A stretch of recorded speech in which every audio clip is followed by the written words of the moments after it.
Hello good morning friends, સવાર આવી था અમારી ટીમ રેડી થઈ ગઈ ને સરસ મજાનું આ જોઈ શકો છો તમે યુનિક ફૂલ જોયું સવારમાં ઉઠીને.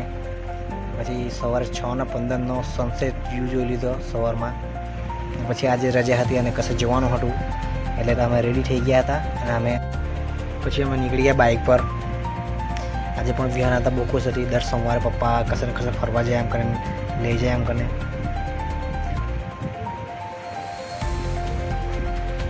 પછી અમે આવી પહોંચ્યા ગુસ્માઈ માળીના મંદિરે. અહીં આવવાનો કંઈ પ્લાન હતો.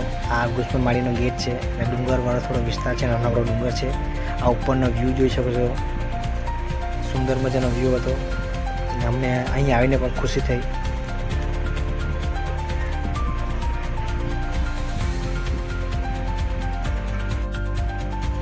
બહારથી આ રીતનો વ્યૂ છે. આ મંદિર છે, આ બાજુમાં થોડો નાનકડો એવો ડુંગર છે, ઉપર પણ માળીનું દર્શન થાય એવું કંઈ છે. હવે અંદરનો તો વ્યૂની વાત કરું તો સામે જે ગુસ્માઈ માળીમાં લખેલું છે.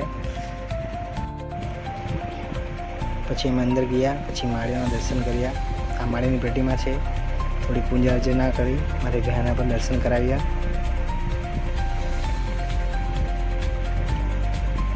દર્શન કર્યા પછી આ અંદરની ટેક્સચરની વાત કરું તો તમારે અંદરના આ રીતના વ્યૂ છે.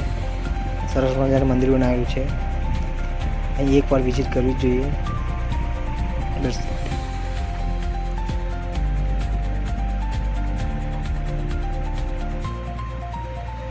બહારની વ્યૂની વાત કરો, આ મંદિર છે ને આજુબાજુ આ ગણેશજીની પ્રતિમાનું મંદિર છે ને આ હનુમાનજીની પ્રતિમાનું મંદિર છે.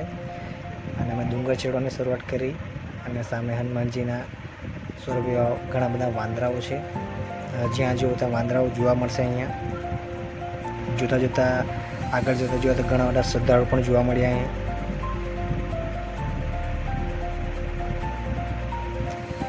વાંદરા માટે ઘણા લોકો ખાવાનું પણ લઈને આવે છે. અહીંયા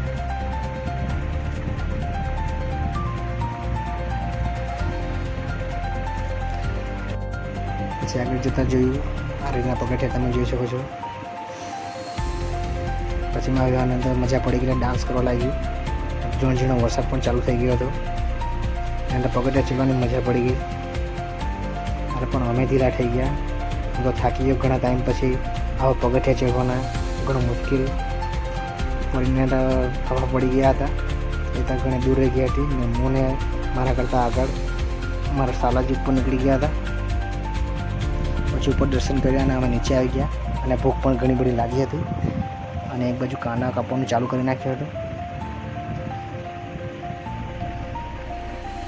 પછી આ જમવામાં પછી મને લાગી હતી ભૂખ.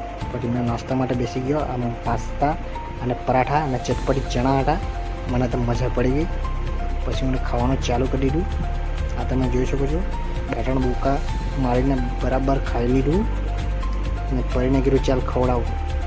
તો એક વાર ચમચું આમ ખવડાવી લીધું. પછી પાછું જોડે ચમચા બંને ખવડાવી દીધું ને બચકાડીને ખાઈ લીધું.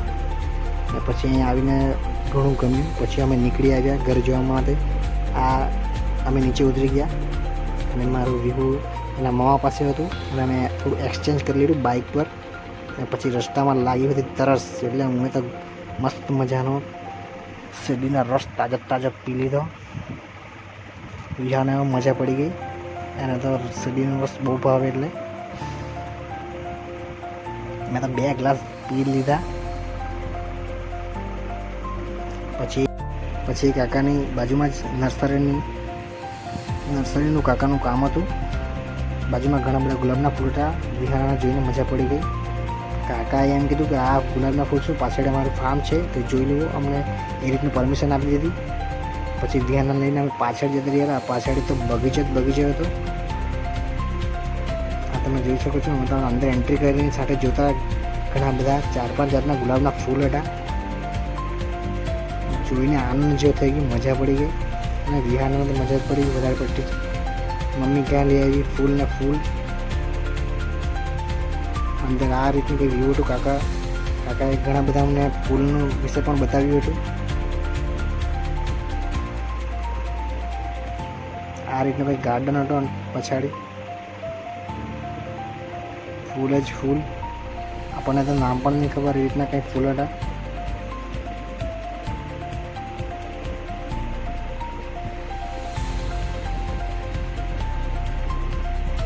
ચીખલીથી ઉના તરફ જતા એ રોડ પર જ કાકાની શોપ છે. આ નર્સરીની એકવાર જરૂરથી વિઝિટ કરજો. જેને પણ નર્સરીની ફૂલ છોડની જરૂર હોય એમાં વિવાહના મજા પડી ગઈ. પછી આ ગુલાબના ફૂલામાં બૈરું ગયું અને થોડુંક મોઢાઈ મારવા લાગ્યું અને પછી ફોટા પાડ્યા પછી એટલે ઓરા પોરા માટે ફોટા પાડ્યા એવા. ચાલો ભાઈ લોક, તો પછી મળીએ નેક્સ્ટ બ્લોગમાં.